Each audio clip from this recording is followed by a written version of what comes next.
తిరుపతిలో లడ్డూ కల్తీ వ్యవహారానికి సంబంధించి పవన్ కళ్యాణ్ ప్రాయశ్చిత్త దీక్ష చేపట్టారు. సో ఆ దీక్షను ఈ రోజు విరమించనున్నారు. నిన్న రాత్రి మొత్తం కూడా కాలినడకన ఆయన మెట్ల మార్గంలో వెళ్లారు. చాలా ఇబ్బంది పడినట్లు కూడా తెలుస్తోంది. అండ్ ఈ రోజు 10 గంటలకి తిరుమల శ్రీవారిని దర్శించుకున్న అనంతరం తరిగొండ వెంగమాంబ అన్నప్రసాద కేంద్రాన్ని కూడా ఆయన పరిశీలించనున్నట్లుగా తెలుస్తోంది. చూద్దాం.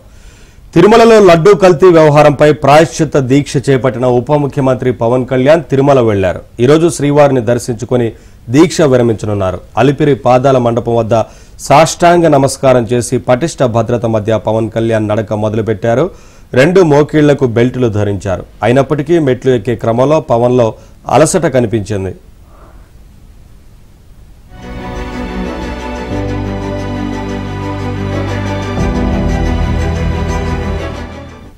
మోకాళ్ల పర్వతం వరకు వేగంగా నడిచిన పవన్ కళ్యాణ్ కు కాళ్ల నొప్పి తీవ్రం కావడంతో ఫిజియోథెరపీ తీసుకోవాల్సి వచ్చింది.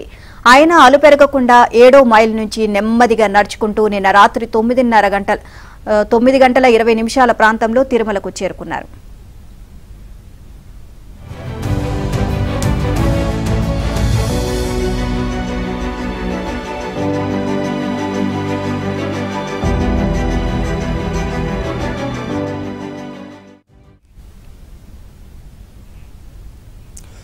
ఈరోజు ఉదయం 10 గంటలకు పవన్ కళ్యాణ్ శ్రీవారిని దర్శించుకుంటారు. అనంతరం తరిగొండ వెంగమాంబ అన్నప్రసాద కేంద్రాన్ని పరిశీలిస్తారు. అక్కడి నుంచి గెస్ట్ హౌస్ కు చేరుకుంటారు.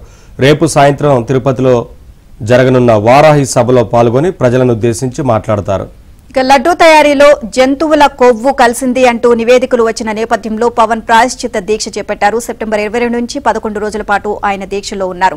ఓవరాల్ ఇదే అంశానికి సంబంధించి మరింత సమాచారాన్ని మా కరెస్పాండెంట్ జితేందర్ అడిగి తెలుసుకుందాం. జితేందర్, ఈ రోజు పవన్ కళ్యాణ్ తిరుమల పర్యటనకి సంబంధించి ఓవరాల్ అప్డేట్స్ ఏంటి?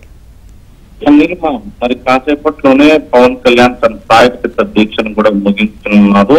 ముందుగా 10 గంటల సమయంలో వైకుంఠం కూడా ఆలయంలో చేరుకొని స్వామివారిని దర్శించుకొని ఆ తర్వాత ప్రాయశ్చిత్త దీక్షను కూడా విరమించనున్నారు. ఆ దీక్ష విరమించిన అనంతరం ఆలయం వెలుపలికి వచ్చినటువంటి పవన్ కళ్యాణ్ నేరుగా అన్నదానానికి కూడా చేరుకున్నారు.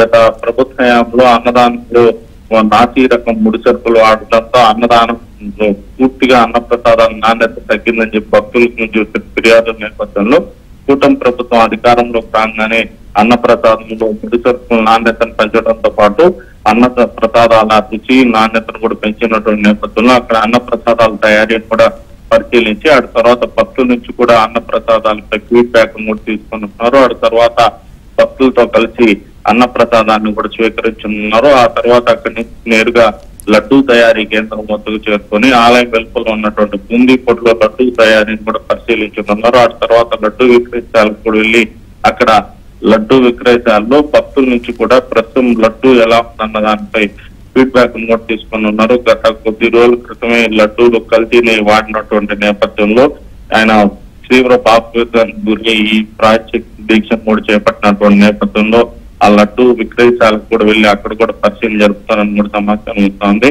ఈ మధ్యాహ్నం వరకు కూడా ఈ తనిఖీలు నిర్వహించి ఆ తర్వాత నేరుగా అతిథి గృహం చేరుకొని ఆయన రాత్రి వరకు కూడా అక్కడే ఉండి ఈ రాత్రికి తిరుమలలోనే పరిచేసి రేపు సాయంత్రం 5:30 గంటల సమయంలో తిరుమల నుంచి కూడా తిరుపతికి వెళ్ళనున్నారు. తిరుపతిలో జగజ్జీవన్ రామ్ సర్కిల్ వద్ద ఏర్పాటు చేసినటువంటి వారాహి సభలో పాల్గొని అక్కడి నుంచి కూడా నేరుగా రేణుగుంట విమానాశ్రయాన్ని చేరుకుని ప్రత్యేక విమానంలో గన్నవరం కూడా బయలుదేరనున్నారు.